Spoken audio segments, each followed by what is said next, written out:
Doctor Asif Nazrul আইন উপদেষ্টা তিনি সাংবাদিকদের কাছে প্রশ্ন উত্তরে বলতেছিলেন যে বাংলাদেশে কোনো ধর্ম ব্যবসায়ী, কোনো মৌলবাদ এদেরকে জায়গা দেওয়া হবে না, তাদেরকে প্রতিবাদ করা হবে। আপনি সব গর্তে হাত দিবেন না, সব গর্তে মাছ থাকে না, কোনো কোনো গর্তে সাপও থাকে। এই গর্তে হাত দিতে গিয়ে নমরুদ ফেরাউন টিকতে পারে নাই, শেষ পর্যন্ত শেখ হাসিনাও টিকতে পারে নাই।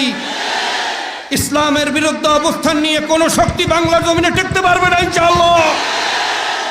বৈষম্য বিরোধী অবস্থান সৃষ্টি করবেন, সকল ধর্ম মত সকল মানুষকে নিয়ে যখন আমরা ঐক্যবদ্ধভাবে দেশকে গড়ার জন্য আমরা এক প্ল্যাটফর্মে একসাথে এক হয়ে কাজ করব, তখনই হবে বৈষম্যহীন একটা দেশ, তখনই হবে একটা আদর্শিক দেশ।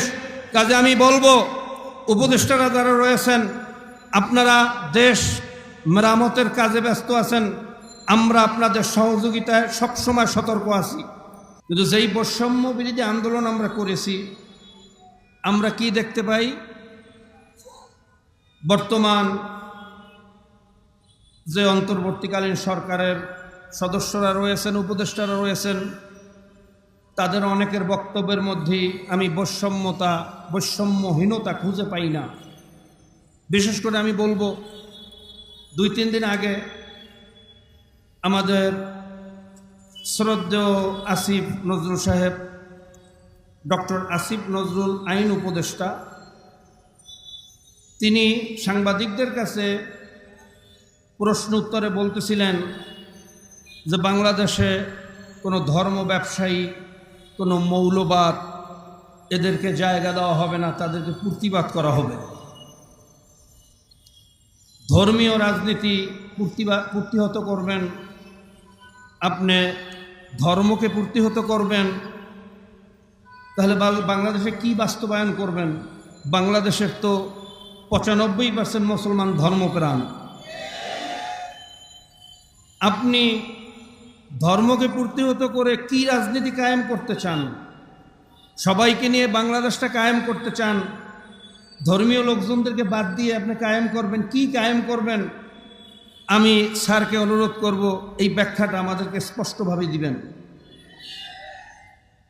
আসিফ নজরুল সাহেব অনেক অত্যন্ত বড় শিক্ষিত মানুষ, বিভিন্ন ডক্টরেট ডিগ্রি অর্জন করেছেন, তিনি হয়তো অক্সফোর্ড ক্যামব্রিজও পড়াশোনা করেছেন, ব্রিটিশেরও অনেক সার্টিফিকেট প্রাপ্ত হয়েছেন, অনেক কেতাবের এলেম অর্জন করেছেন।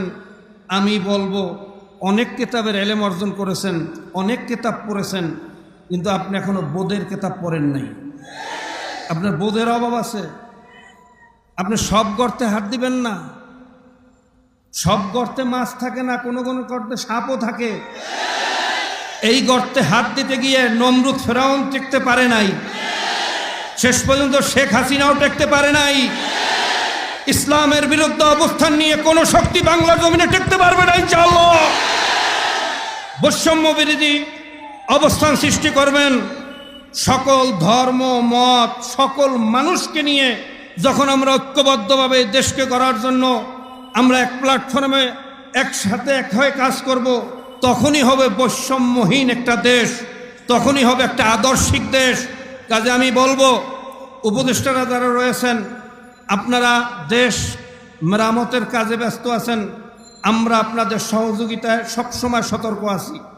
ইনশাআল্লাহ যারা বর্তমানে দেশ গড়া অবস্থায় বিভিন্ন ফায়দা লোটার জন্য দখলদারি করতেছে, বিভিন্ন ধরনের বক্তব্য দিচ্ছে, আপনারা তাদের বক্তব্যে এবং ষড়যন্ত্রে বিব্রত হবেন না।